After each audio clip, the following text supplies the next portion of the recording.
Olá, meu nome é Henrico e bem-vindos à nossa terceira videoaula de Física. Bom, durante essa videoaula a gente vai estudar um pouco sobre o MOVE e sobre a queda livre. Bom, nessa videoaula a gente vai ver um pouco sobre a definição e as propriedades do movimento uniformemente variado, um pouco sobre a função horária da velocidade, um pouco sobre a função horária do espaço dentro do contexto do movimento uniformemente variado, a equação de Torricelli, a representação gráfica desse movimento uniformemente variado e um pouco sobre a queda livre. Bom, começando pelo movimento uniformemente variado, a gente tem que movimentos que possuem aceleração escalar constante são chamados de movimento uniformemente variado ou MOVE.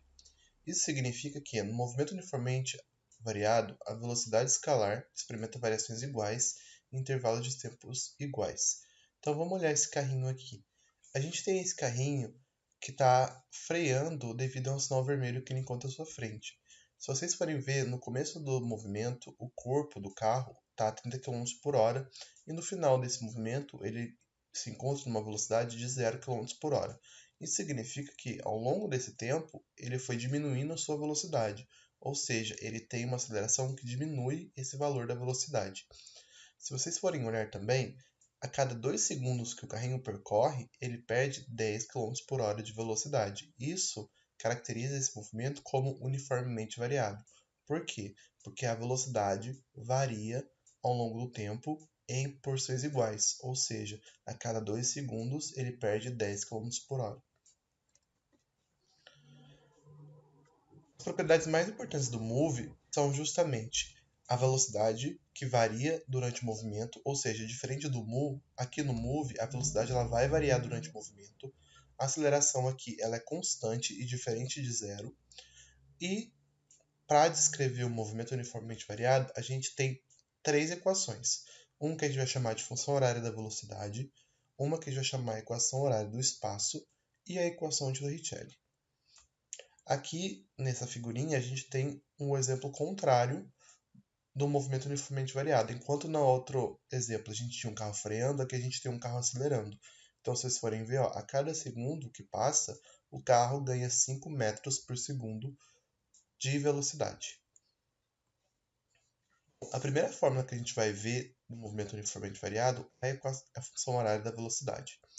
A função horária da velocidade ela é dada por essa fórmula aqui, ó, v velocidade igual a v0, velocidade inicial mais a aceleração vezes o tempo. Bom, com essa fórmula a gente consegue descobrir a velocidade do móvel em qualquer parte do movimento. Só precisamos saber da velocidade inicial e da aceleração para isso. Bom, a segunda função que a gente pode usar para descrever o movimento uniformemente variado é o que a gente chama de função horária do espaço. Essa função horária ela recebe o nome didático de sorvetão. Ela é dada pelo espaço final, que é igual ao espaço inicial mais a velocidade inicial vezes o tempo mais a aceleração dividido por 2 vezes o tempo ao quadrado. Essa equação ela vai definir o meu movimento uniformemente variado, assim como a equação do sorvete definia o meu movimento uniforme. Então, ela é uma das equações mais importantes para o movimento uniformemente variado. Lembrando que espaço no sistema internacional é medido em metros, velocidade em metros por segundo, tempo em segundos e aceleração em metros por segundo ao quadrado.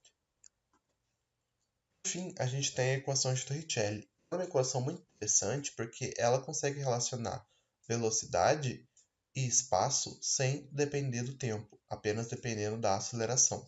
Enquanto nas outras duas fórmulas você tinha um tempo aqui dentro, a equação de Torricelli você não precisa do tempo para calcular nada do que está aqui. Ou seja, ela é uma equação muito interessante quando você não tem no exercício dados de tempo. Bom, vamos simplificar então o exercício de move para ficar fácil da gente ver como que resolve um exercício e como a gente usa as fórmulas que eu acabei de mostrar para vocês. Bom, vamos supor aqui, ó, um móvel partindo do repouso com uma aceleração constante igual a 1 metro por segundo ao quadrado se desloca durante 5 minutos.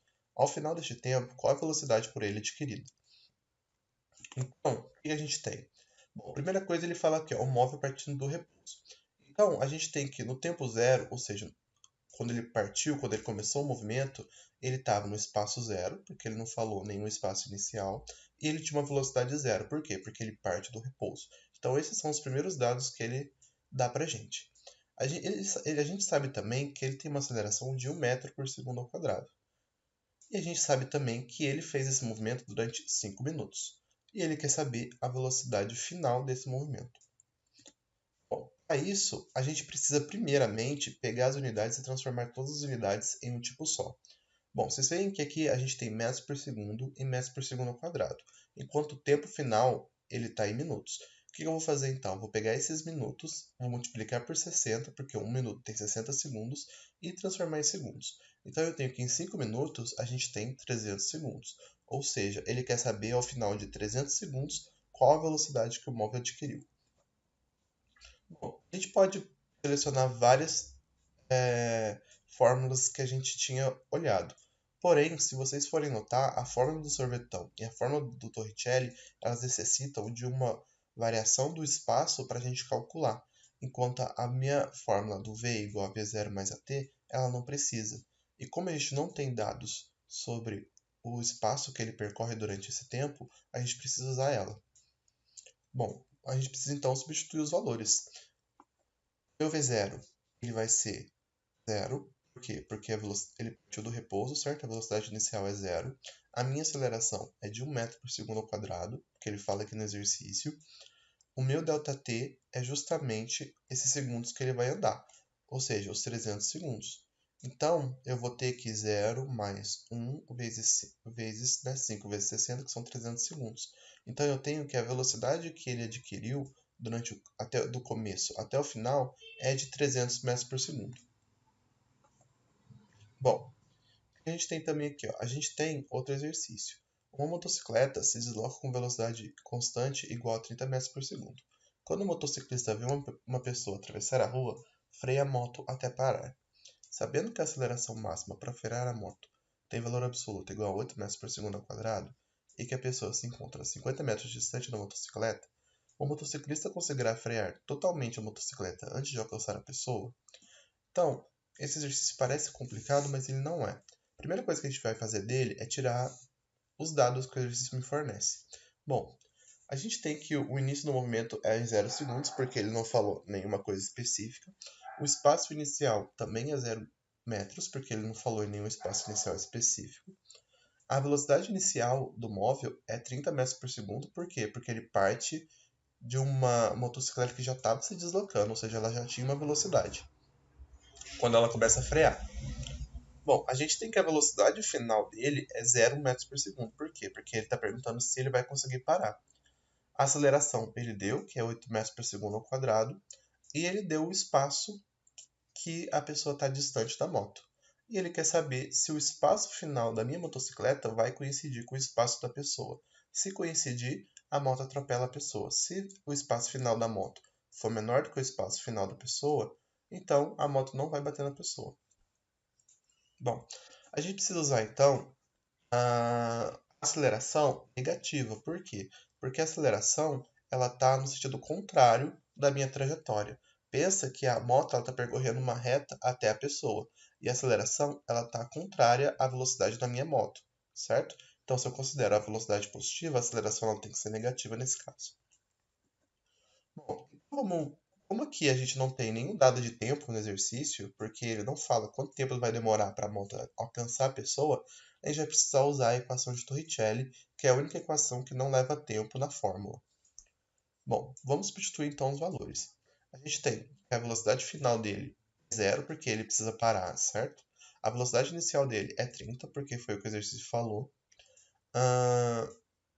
O 2 é da fórmula, a aceleração é menos 8, porque ele está freando, e o exercício falou 8 metros por segundo. E o meu ΔS, que é o que eu quero descobrir para ver se ele vai atingir ou não a pessoa. Fazendo essa fórmula, eu tenho que menos 900, né? Passando 30 ao quadrado 900, passando para o outro lado, menos 900. Opa, menos 900. Igual a menos 16S, né? 2 vezes menos 8, menos 16. Corto o sinal negativo com o sinal negativo, fica positivo. Eu tenho que ΔS é igual a 900 dividido por 16, então meu ΔS é de 56 56,25 metros. Ou seja, o espaço que a moto parou foi nos 56,25 metros, depois da pessoa, ou seja, a moto atropelou a pessoa. Ou seja, ele não vai conseguir frear a moto antes de alcançar. Agora, vamos falar um pouco sobre os gráficos do movimento uniformemente variado. Nesse tipo de movimento, a gente tem gráficos assim como a gente tem no movimento uniforme, porém eles vão ser um pouco diferentes. Primeiro, o gráfico de espaço por tempo. No gráfico de espaço por tempo, a gente tem que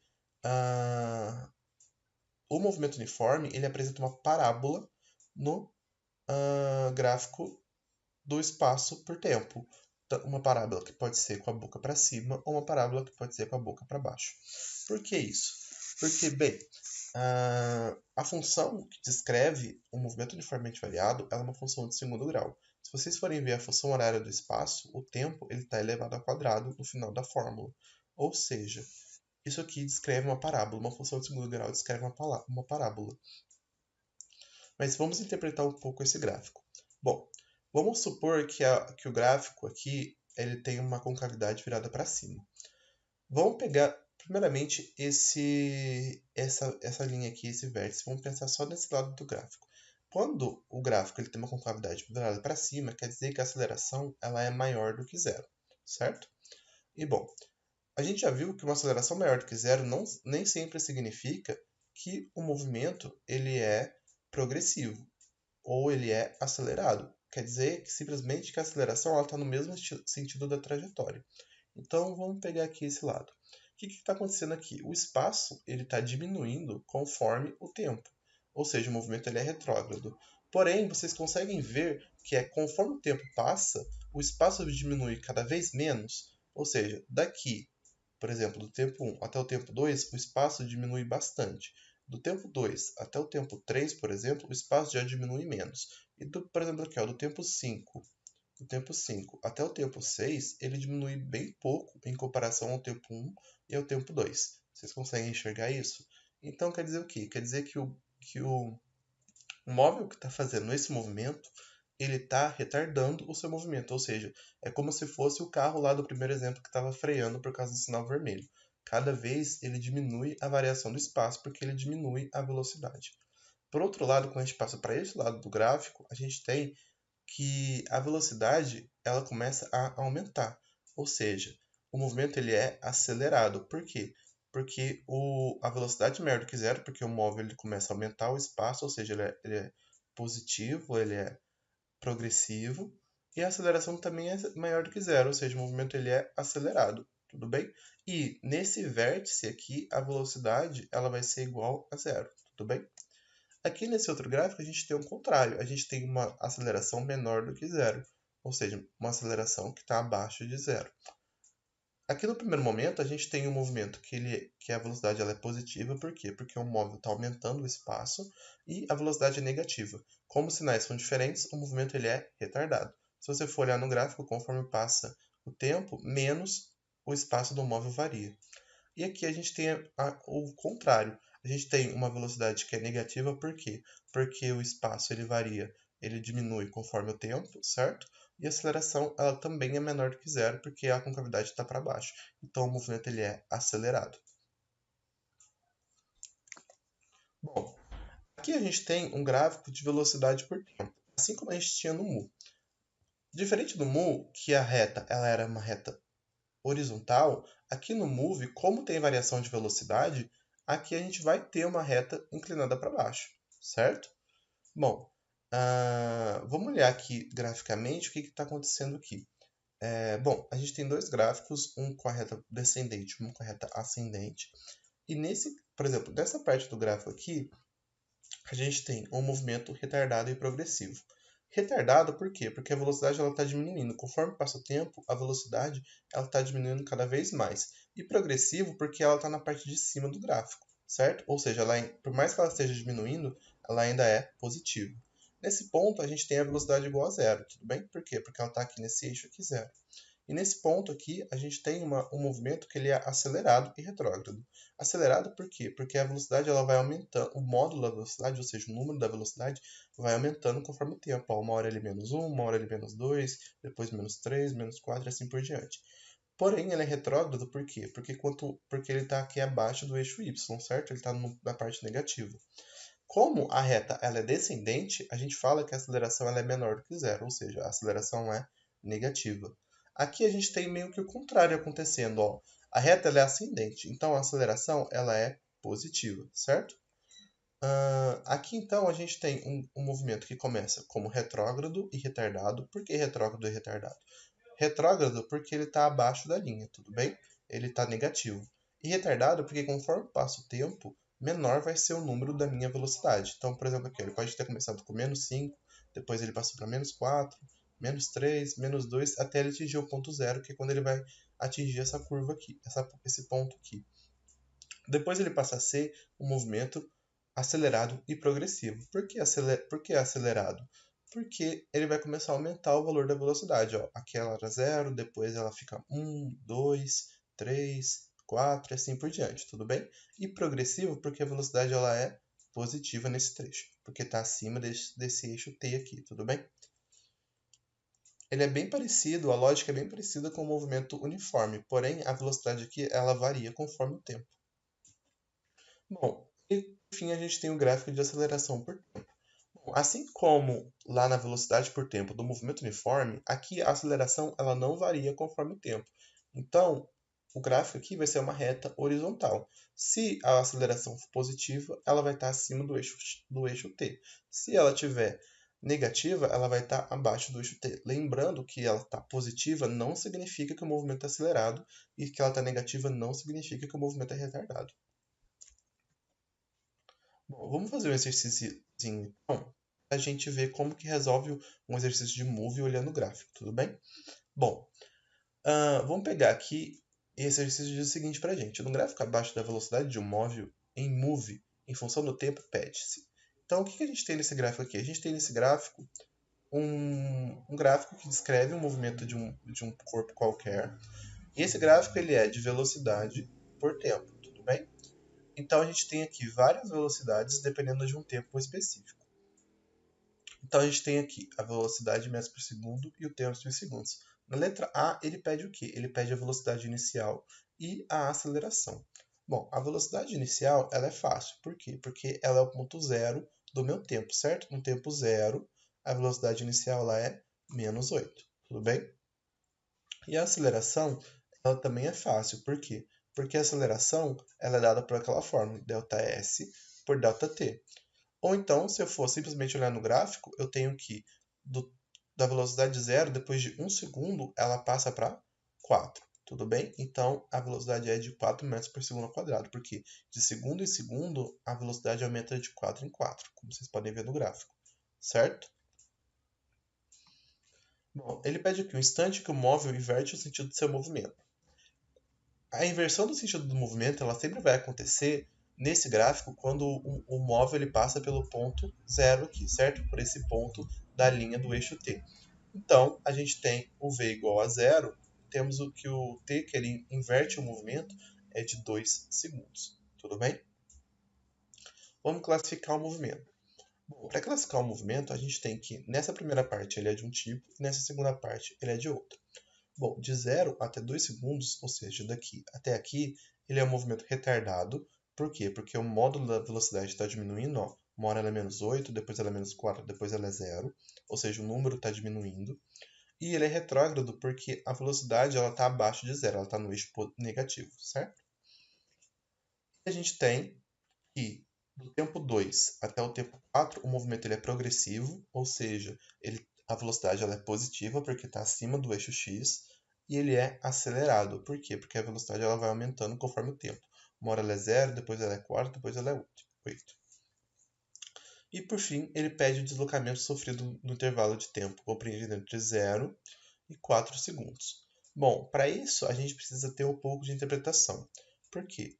Porque aqui, ó, o que ele está fazendo? Ele está indo no sentido negativo, certo? Se vocês forem imaginar um móvel, olha, presta atenção no cursor do meu mouse. O que ele está fazendo? Ele está indo numa direção, certo? Ele está desacelerando nessa direção como se fosse um carro freando ao longo do movimento e depois ele dá uma meia volta nesse ponto zero, ele para, dá uma meia volta e começa a voltar na minha trajetória e atinge o ponto inicial. Ou seja, o ΔS final e o ΔS inicial dele é o mesmo, ou seja, o deslocamento escalar dele é zero.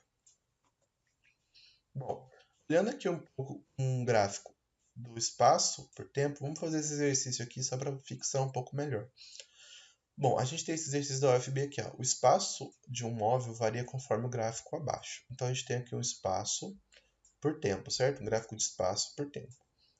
O que ele quer? Ele quer saber o espaço inicial, o instante em T em que o móvel inverte o sentido do movimento e o instante em que ele passa pela origem dos espaços. Bom, vamos começar pelo mais simples. O espaço inicial. O espaço inicial, a gente tem, ele é 8. Por quê? Porque é o tempo zero aqui, certo? É o tempo em que ele corta o eixo Y, o tempo zero. No momento que ele inverte o movimento, é o tempo mais baixo da parábola, tudo bem? Porque é o tempo em que ele vai ter o espaço menor e depois ele vai dar a meia volta dele e vai começar a andar para trás, para frente de novo, tudo bem? Ou seja, até daqui até aqui ele estava andando para trás, por quê? Porque o espaço dele estava diminuindo e daqui para cá ele está andando para frente, por quê? Porque o espaço dele está aumentando. Então, ele vai inverter o sentido dele no momento de 3 segundos.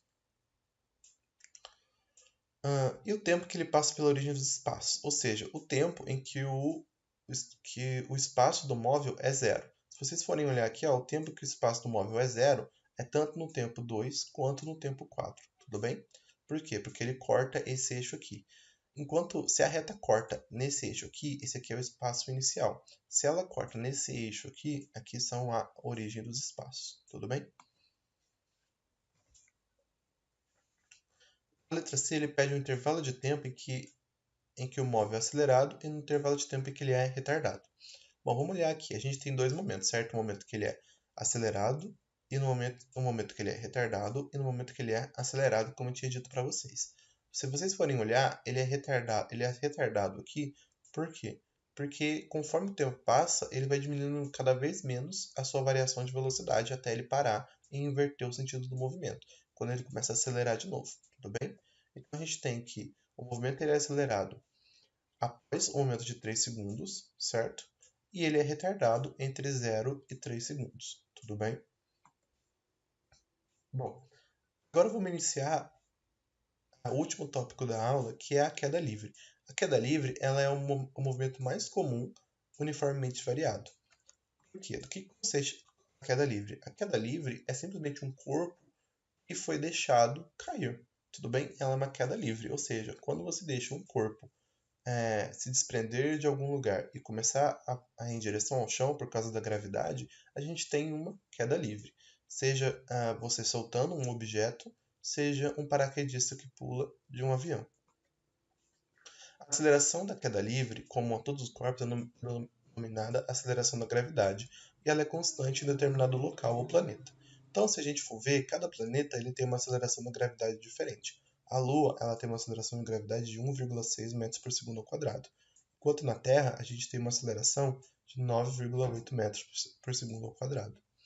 Isso vai variar de planeta para planeta, mas não é importante você decorar a aceleração da gravidade em planetas muito complexos, como Lua, Vênus. O único que você precisa decorar é a Terra, que é 9,8. Às vezes o exercício fala que ele é 10. A queda livre ela é um movimento uniformemente variado, e sua velocidade varia de acordo com o tempo ao decorrer do seu deslocamento. Ou seja, você larga um objeto e conforme ele vai descendo, ele vai acelerando e ele vai adquirindo velocidade, certo? Isso a gente sabe porque a gente vê isso acontecendo no nosso dia a dia.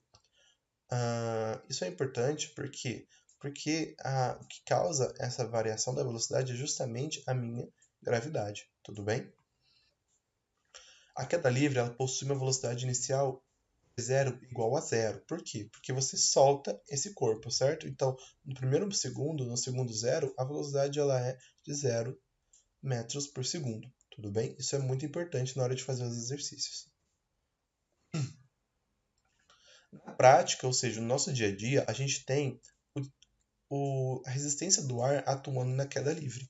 Ou seja, o móvel ele vai ter a sua queda influenciada pelo ar. Porém, quando a gente for fazer exercício, a gente, na grande maioria das vezes, a gente vai desconsiderar essa resistência do ar, considerando um ponto material, então, em queda livre. Tudo bem? Bom, o referencial da gravidade é importante para os cálculos, podendo ser adotado de duas maneiras. Ou você adota o referencial para baixo, a trajetória para baixo, com isso a minha velocidade vai ser positiva e a minha gravidade vai ser positiva, ou você adota o referencial para cima, sendo que a minha velocidade vai ser negativa porque ela está apontando para baixo e a minha gravidade também vai ser negativa porque ela vai estar sempre apontando para baixo. Bom, geralmente, tentamos descobrir três coisas nesse acontecimento, ou seja, no acontecimento de queda livre. A velocidade final do objeto, ou seja, com qual velocidade ele chegou ao chão, o tempo de queda, ou seja, quanto tempo ele demorou para sair de onde ele saiu até atingir o chão, ou ainda a altura de queda, ou seja, qual foi a altura que ele percorreu ao longo do movimento. Para isso, a gente pode adaptar aquelas funções que a gente tem para queda livre.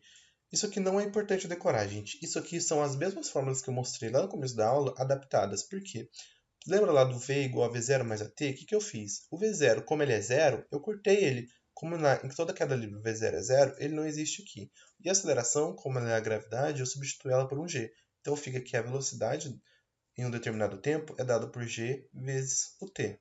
A função horária é a mesma coisa. Como o V0 ele é zero, eu cortei o V0T e substituí a aceleração por gravidade. Então fica que o espaço da minha queda livre vai ser dado por gravidade vezes tempo ao quadrado dividido por 2. E a mesma coisa na equação de Torricelli, tudo bem? Bom, vamos fazer um exercíciozinho só para dar uma noção de como que é o exercício de queda livre. Um garoto, na sacada de seu apartamento, a 20 metros de altura, deixa cair um biscoito. Quando tem, então, a ideia de medir o tempo de queda desse biscoito. Desprezando a resistência do ar e adotando a gravidade de 10 metros por segundo, determine o tempo gasto pelo corpo até chegar ao térreo. Então, o menininho está lá no prédio dele, de 20 metros de altura, e ele vai deixar a bolacha cair. Ele quer saber qual que é o tempo que a bolacha vai demorar para chegar ao chão, ou seja, o tempo de queda. Para isso, a gente pode usar a fórmula do sorvetão, tudo bem? Bom, vamos adotar o referencial para baixo para tanto a minha velocidade, tanto o meu espaço e a minha gravidade serem positivos, tudo bem? Porque assim fica mais fácil as minhas contas. Bom, a gente tem que S é igual a S0 mais V0t mais meio gt ao quadrado. Com isso a gente tem que o espaço final dele é 20, tudo bem? Por quê? Porque ele deixa cair a bolacha de 20 metros de altura. O espaço inicial dele é zero, porque foi onde ele deixa cair o espaço inicial, tudo bem? Zero. A velocidade inicial é zero, porque em toda queda livre a velocidade inicial é zero, vezes mais meio de 10t ao quadrado, sendo que t é o que eu quero descobrir e 10 é o valor da minha gravidade. Tenho que 20 é igual a zero mais 10t ao quadrado dividido por 2. Vou passar esse 2 dividindo aqui esse 10, vai ficar 5 vezes t ao quadrado igual a 20. Eu vou ter que passar esse 5 dividindo, eu vou ter que 20 dividido por 5 é igual a t ao quadrado. Ou seja, eu tenho que t ao quadrado é igual a 4. Eu tenho que t ao quadrado, passando isso aqui, essa potenciação como raiz, a raiz quadrada de 4 é 2. Ou seja, o tempo que ele demorou para cair até o chão é de 2 segundos.